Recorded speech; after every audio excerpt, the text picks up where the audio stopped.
पिछले 13 महीनों में आंदोलन चला, 3 काले कानून। अगर किसान सड़कों पर ना बैठते तो ये सरकार वापस लेने। और विपक्ष ने मुंह में दही जमा ली है। पूरे देश का विपक्ष जीरो हो चुका है।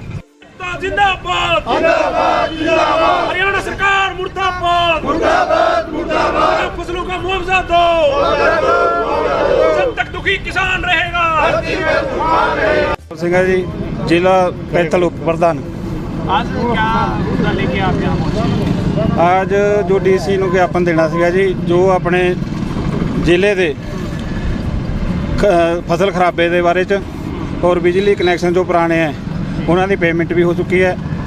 ਉਹ ਬਿੱਲ ਨੀਲ अपने कनेक्शन नहीं ਦਿੱਤੇ ਗਏ, ਉਹਨਾਂ ਦੇ ਬਾਰੇ ਚ ਅੱਜ ज्ञापन दिया गया। बिजली के कनेक्शनों के बारे में तो शार्गिल जी भी लगातार एसडीओ से एसडी से मिलते रहे हैं, लेकिन आश्वासन आपको मिलते रहे हैं, तो अभी कहाँ कार्रवाई है? देखो, इस बात तो पहले भी बहुत बेर मिले, हम प्रधान जी के साथ बहुत बेर आके ज्ञापन दे के गए, लेकिन सरकार फिर भी उस पर नहीं गौर करती। हम आज इनको चेतावनी देना चाहते हैं भी इसके बाद जे मुआवजा सरकार मुआवजा दे। सरकार का जो भी किसानों की फसल खराब हुई है नरमा पीढ़ी चुंडी के कारण और पानी के कारण, जहाँ बारिश का पानी के साथ नरमे की फसल और गेहूं की फसल खराब हुई है और नरमा पीढ़ी चुंडी के कारण खराब हुआ है। नहीं, ये फसल खराब की आपने मांग करी, साथ में आप बिजली कनेक्शन की मांग कर रहे हैं। वो पहले से हमारी मांग चल रही है, बहुत पुराने कनेक्शन है। हम हमारे किसान पेमेंट भी जमा करवा चुका है। हाँ, ये करवा चुका है। अभी कहाँ हुई है वो?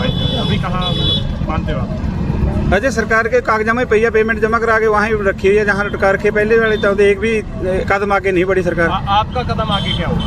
हमारा आगे कदम जो भी हमारी ऊपर वाली हमारी यूनियन है, जो हमारे को बीके जो संदेश देगी, उसके बाद धरना की कहेगी, जहाँ कोई और भी संदेश आएगा तो आप उसको फॉलो करेंगे। पहले सरकार का कोई बयान आया था कि जल स्तर के चलते हुए शायद कनेक्शन नहीं दे रहे, तो इसमें जल स्तर का भी कोई मुद्दा है? ये जल स्तर का भी हो, ये थोड़ी अभी इलाके में जो गाँव का जल स्तर देखा जाए ना, गाँव के हिसाब से किया जाए। ये थोड़ी अभी जिले के साथ सारे जिले का ही बंद कर दो कनेक्शन, जहाँ किसी तहसील का बंद कर दो, उसका भी जल स्तर एक गाँव के साथ भी देखना चाहिए भी इस गाँव में पानी का स्तर कहाँ पे है। आपका नाम? मेरा नाम विक्रम किसाना एडवोकेट, युवा प्रदेशक, भारतीय किसान यूनियन चिडूनी। आज क्या मामला? देखिए, आज पूरे प्रदेश में भारतीय किसान यूनियन चिडूनी द्वारा जिला स्तर पर डीसीओ को ज्ञापन दिए गए हैं। ज्ञापन में मुख्य मांग है जो पूरे प्रदेश में फसल खराबे, जल भराव के कारण जो फसलें खराब हुई थी, गुलाबी सुंडी की वजह से नरमा और कपास की फसलें खराब हुई थी, एक विषय ये था। दूसरा, पूरे प्रदेश में, हरियाणा प्रदेश में 80,000 से के लगभग लंबित ट्यूबवेल कनेक्शन है, जो सरकार अखबारों में, कागजों में, भाषणों में, बयानों में कहती है कि हमने किसानों को ट्यूबवेल कनेक्शन दे दिए हैं।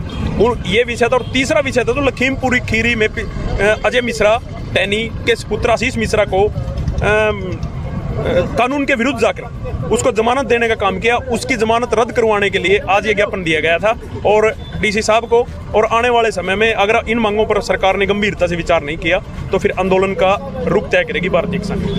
तो पहले भी आंदोलन करते रहे हैं, अभी जो आंदोलन हुआ था, क्या हर एक चीज़ आप आंदोलन से? देखिए, जब देश का राजा अहंकारी हो जाए, प्रदेश का राजा अहंकारी हो जाए, आमजन की आवाज़ सुनना पसंद ना करे, उसको लेकर किसान और मजदूर के पास क्या चाह रहा है वो सड़कों पर उतरकर अपनी बात ना मनवाए। पिछले 13 महीनों में आंदोलन चला, 3 काले कानून। अगर किसान सड़कों पर ना बैठते तो ये सरकार वापस लेने वाली नहीं थी। आज एक माइंड सेट हो गया पूरे देश का कि इस सरकार से अगर आप अपनी मांगे मनवाना चाहते हो, इस तानाशाही सरकार से अगर आप अपनी मांगे मनवाना चाहते हो, तो आपको सड़कों पर उतरकर अपने हक और हकूक के लिए, अधिकारों के लिए लड़ाई लड़नी पड़ेगी। अभी कल की अगर बात करें तो बिजली के रेट बढ़ा दिए गए हैं, सिलेंडर जो है महंगा हो गया है, पेट्रोल जो है महंगे हो गए हैं, क्या इन सब के लिए आंदोलन करना जरूरी है? देखिए, देश में सत्ता दल और विपक्ष ने मुंह में दही जमा ली है। पूरे देश का विपक्ष जीरो हो चुका है और पूरा देश का हर वर्ग वो मजदूर और किसान की तरफ देख रहा है, क्योंकि मजदूर और किसान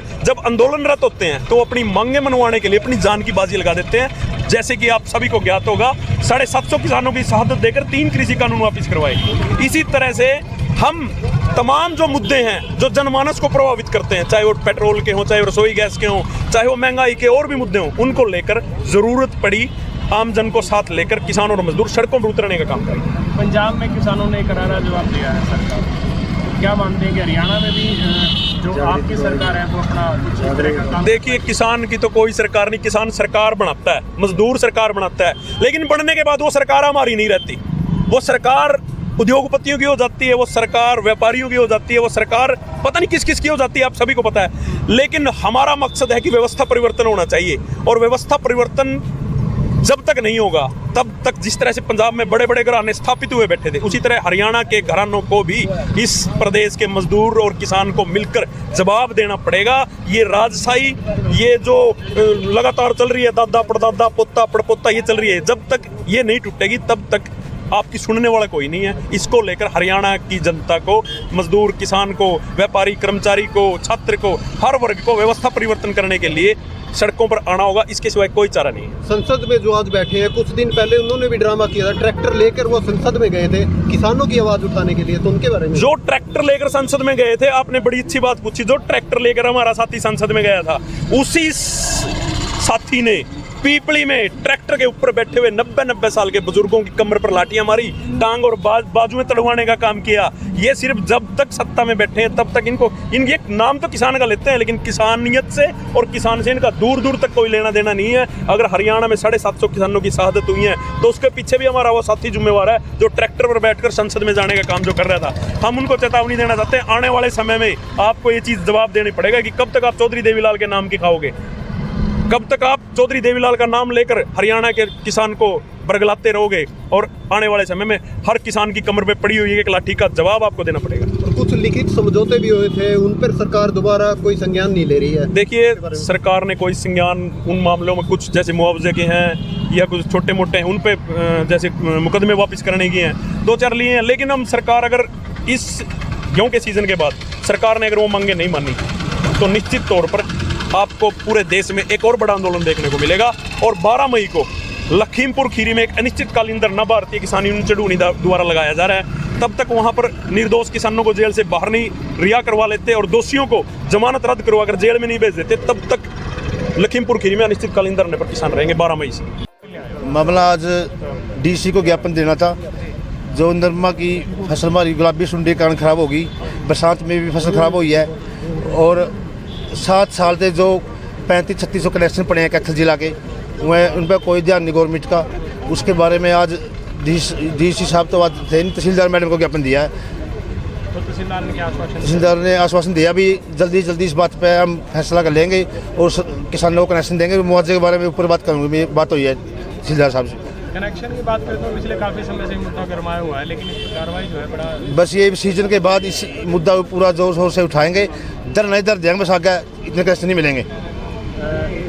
अक्सर लोगों में ये बात कही जाती है कि अब किसान फ्री हो जाएंगे गेहूं के बाद, और पहले भी किसान जो डटे रहे थे, दोबारा फिर इस प्रकार का आंदोलन जो है सरकार के खिलाफ वो शुरू कर सकते हैं। पहले सीजन में थोड़ी दिक्कत आएगी, लेकिन सीजन के बाद इकट्ठा होगा ये बहुत तगड़ा समूह, जैसे चौपटा खेड़ी में धरना चल रहा है, यानी किसानों का फसल मुआवजे के लिए उसकी सलाह तय, और वहाँ 5 तारीख को दुष्यंत भी आ रहा है, उसका विरोध करने कैथल से भी 1000 किसान पहुँचेंगे वहाँ। दुष्यंत तो अभी भी कुंडरी आए थे नहीं, यहाँ तो को मांग नहीं थी उसकी, इतनी ज़्यादा मांग तो वहाँ है नहीं। चौपटा खेड़ी में ज़्यादा फसल मरी है किसानों की, यहाँ तो डी साहब ने आश्वासन दे दिया, भैया मैं जल्दी कार्रवाई करूँगा। आपको जिला अध्यक्ष बनाया गया, हाँ, आप किस प्रकार से जिम्मेवारी निभाएंगे? जिम्मेवारी तो आपने पता ही है, 13 भी नेता पूरे सड़कों में बैठे थे, कोई कम्युनिटी संघर्ष करने में सबसे आगे रहते हैं आप। कहीं ना कहीं देखा गया जैसे कुछ किसान हैं जो अपनी पार्टी, राजनीतिक पार्टियां बना रहे हैं, तो उसके बारे में क्या? राजनीतिक पार्टी तो देवलाल की भी थी, किसान नेता था, सबसे बड़ा देवलाल था। छोटूराम ने भी इलेक्शन लड़े, तो कोई खास बात नहीं है, कोई लड़ो इलेक्शन से जी करे। इलेक्शन लड़ने से अपना किसान या पार्लियामेंट जाएगा, विधानसभा जाएगा, क्या दिक्कत है इसमें? अच्छी बात है। कहीं उसमें कुछ किसान ये तो नहीं सोचेंगे कि ये राजनीति, जिसने सेवा करनी है कहीं से करो, सेवा करने के कई तरीके हैं। पार्लियामेंट में जाकर सेवा कर सका आदमी, वैसे भी कर सका है। हम लगे रहे करना, समाज की बात ठान लग रहे हैं। तो दुष्यंत चौटाला भी कहते थे अपने आप को किसान, वो तो स्वार्थ में कह रहे हैं, हम स्वार्थ में थोड़ी कह रहे हैं। वो किसान का बेटा कहाँ है जो इस्तीफे कौन दिया? किसान ने लठ बरसाया, उसने क्या किया? उसका बाप कह रहा है भाई किसान तो एक बीमारी है। हाँ, अजय चौटाला कह रहे हैं किसान एक बीमारी है। कहाँ किसान का हो है ही नहीं, किसान का तो